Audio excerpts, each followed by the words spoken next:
Today's Thursday, October 20th. It's a little after 8. And this is Darien Public Schools Board of Education Finance Committee meeting. And the first item on our agenda is a review of the September 2022 financial report. Mr. Rudolph. So this is the financial report for September. We are showing a positive balance of $9,771. The changes from August total $304,641. The primary changes relate to the approval of the Director of Security and the SSOs. A couple of changes outside of that are additional parking revenue from the high school of $2,900, $3,650 in additional ELP revenue for another student that's been enrolled.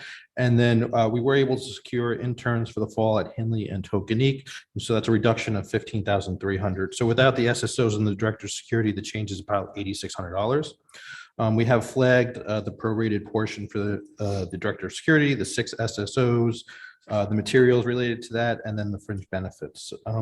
As we show always, the general education RCs are a positive $182,477. The special education RCs are a deficit of $172,706, and that does primarily relate to the new cap on excess cost reimbursement. As I mentioned, just going through the RCs, there is a positive balance of $2,900 in parking fees as collections did exceed baseline projections. We did put the floating RC in middle school, RC3, the floating SSO, excuse me. And so that forecasted deficit is $31,176. At Hindley, you'll see the reduction in the positive balance for student interns down to $7,350. And then again, we have the forecasted deficit for the SSO at Hindley. You'll see again the forecasted deficit for the SSO at Holmes, as well as Oxbridge, Royal, and Tokenique. I did want to highlight that we do show a positive balance in elementary intramurals for $7,800. There is a potential that Tokenique might run intramurals. So if that does happen, we'll update that in October. And then in RC 16, you'll see the forecasted deficit for the Director of Security of just over $48,000. Moving on to RC 19, the Director of Curriculum or Director of Mental Health, excuse me, is forecasted a deficit of $147,214. We are asking for the transfer for the full year. As we are assuming a November 1st start date, but should the person actually be hired before that, we wouldn't want to have to come back to the Board of Ed for a secondary transfer. So assuming once position is filled, then in the October report, you'll see a portion of that balance fall back to the forecast. Assuming that that individual isn't an internal candidate, it would likely mean that positive balance will go from $9,700 to just over $50,000. No changes in RC 23 or 24. Health insurance and FICA Medicare are forecasted at a slightly lower balance because of, again, the addition of the SSOs and Director of Security. And then, as I mentioned earlier, ELP revenue is forecasted slightly better, but still a deficit at $33,911. We do have 45 paying students against a budget of 49 students. Any questions? Yeah, I just have 2, John.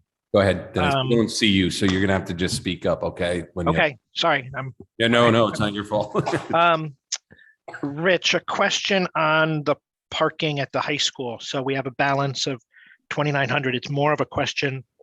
I don't recall us raising fees. So do we have enough parking spots for those extra monies we're taking in? So we didn't raise fees. So when we built the budget, we do assume a certain percentage of students will get effectively a scholarship if they apply. So we ended up giving that less scholarships than we anticipated in the budget. We wanted to be a little bit conservative. So this is just the extra money for students who didn't necessarily have to apply for scholarships. I do want to highlight, though, the parking fee is $110. You'll notice it's not a round dollar amount. We do net the cost of actually making and printing the parking passes against the revenue. Okay. Which is why it's not an even amount. Okay, perfect. And then my second question is more of an accounting part. Or is our plan to, and maybe we should have asked this, well, maybe not, but with the SSOs, are we planning to keep them in each RC that they reside, or are we going to make a special tab for security since we now have a director and direct reports to that? You have 2 options. One, you could apply them to the individual RCs, the individual school RCs, or you can actually create a security RC, and probably be RC 29, I'm guessing. That's really the determination on how the board prefers to see security as a whole. Okay.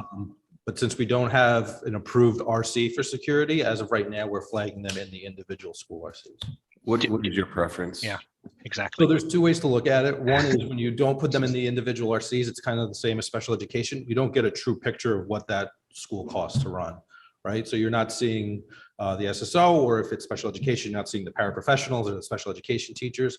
The one benefit of having a separated RC is you get a full picture of what security will cost the district. It seems that typically here, what we do and the practice has been is that kind of isolate those RCs, similar to what we did with COVID, what we have with special education. So it wouldn't be necessarily a bad idea to have a security RC.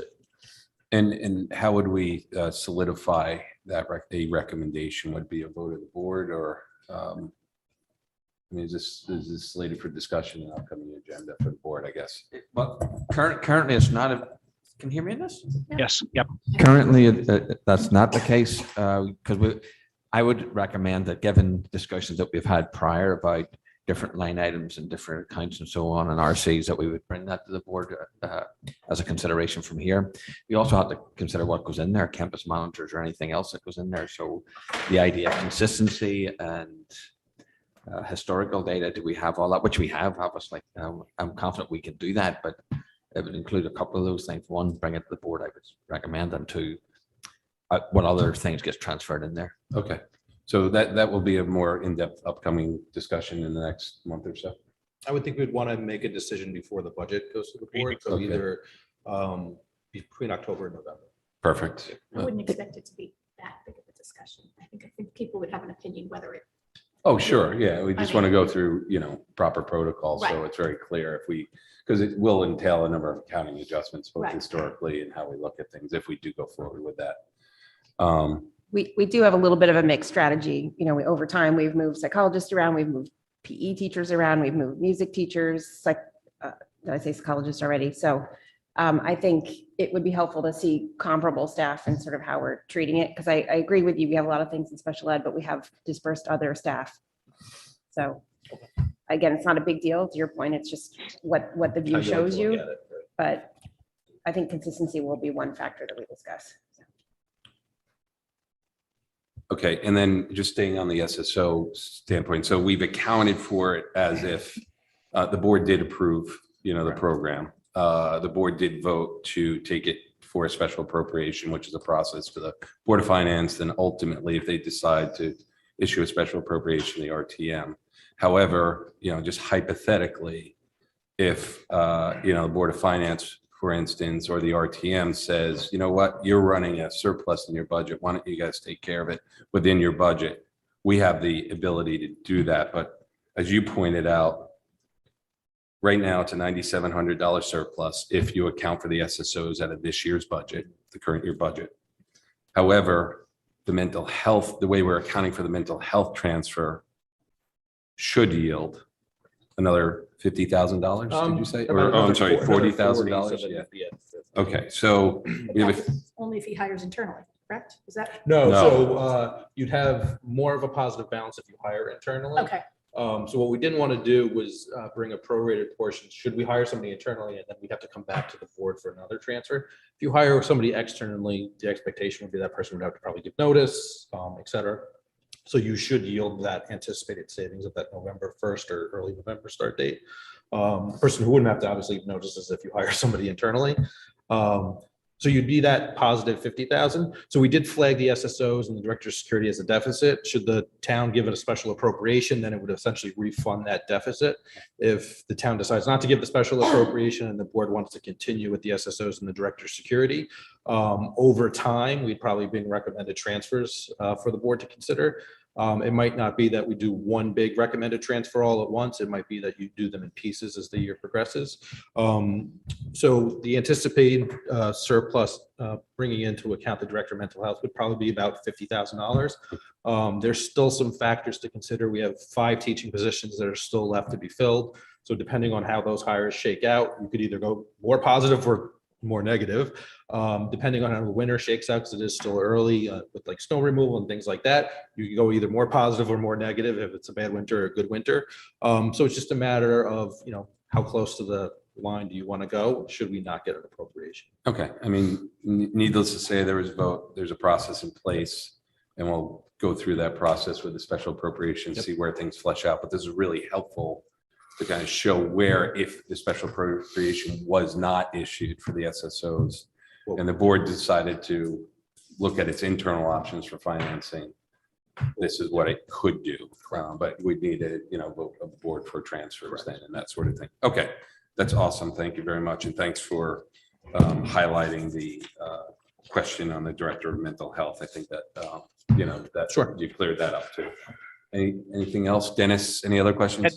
Just my point to Jill's point, I think Jill makes a great point that we roll up all these, art and mental health into the RCs. The only thing I will say for the director of security, or not the SSOs and the director of security, you're going to have to, if we're putting the floater in Middlesex Middle School, and then you have five SSOs at each elementary school, and then the director and administration, you're going to have to go through 6 or 7 RCs to find to sum all that up, which is a major initiative, and it's going to be new in the budget. So it might be easier just for this, well, I don't want to say just this first year, but at least this year to roll it into one so people can see it quickly.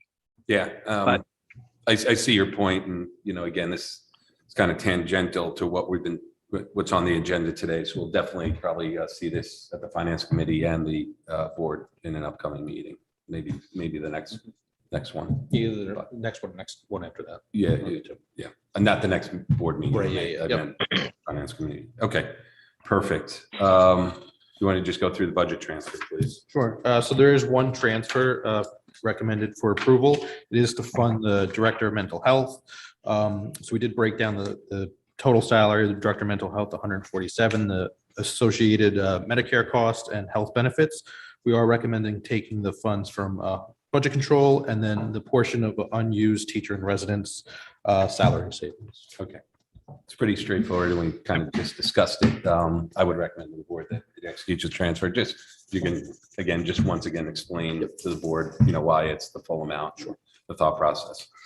Do we want to clarify why we went for a transfer here versus, we could have gone for an appropriation for this as well, but we did have the funds and we did feel that this was a very timely, given the post-vention, prevention timeline, et cetera. So we really felt like this one needed to move as quickly as possible. Oh, absolutely. Yep, agreed.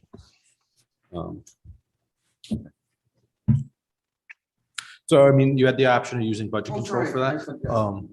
Sorry, begging pardon, was that a question? Matt? No. You're welcome to add to it. I took it as a statement, thank you. No, I think it was, again, the urgency. We're in a suicide crisis in town, and I'm not going to speak for the board, but my interpretation of it was that, we saw urgency in it and move forward. And again, you look at the dollars that were available in the surplus at the time that we approved it, and this transfer can certainly handle it in the budget. So. And it certainly would be I don't mind saying, the most pressing at the time. I guess that's the last. You just want to go through quickly the food service. Sure. And So the food service had a very good month of September. Average daily sales have exceeded $14,000 per day. So again, we still run at a loss, and usually in the first 5 to 6 months, you kind of have to come out of those initial food costs and the pension costs, et cetera, things like that. So we are forecasting a positive balance of over $200,000. The sales continue to do well. The pavilion continues to do well, and then adult sales / catering continue to do very well. And anything new in the grant report? Sorry, I skipped those. No new grants. So everything is relatively the same. We do still have about $50,000 of unencumbered funds left in the ARP ESSER grant that will have to be reappropriated at a certain time. And we have this year and next year to expend those dollars in full. Okay, great. Any other questions before we move to public comment? Yeah, are we going to get another unified grant? We did for $750. We did get one. Yeah. It is for elementary unified sports. Yep. And is that something we plan to continue? So Dr. Forshaw at Oxford is the individual who's actually gotten the grant. Yeah. And so he was lucky enough to get one again for this year. And so obviously if the opportunity arises to continue that, continue. he'll continue to try to get that. Thank you. Okay, I think we're ready for public comment. I can't see anything, so you will have to call it out. Good morning. Anyone in person would like to public comment? There are no raised hands at this time. All right, so did I get a motion to adjourn?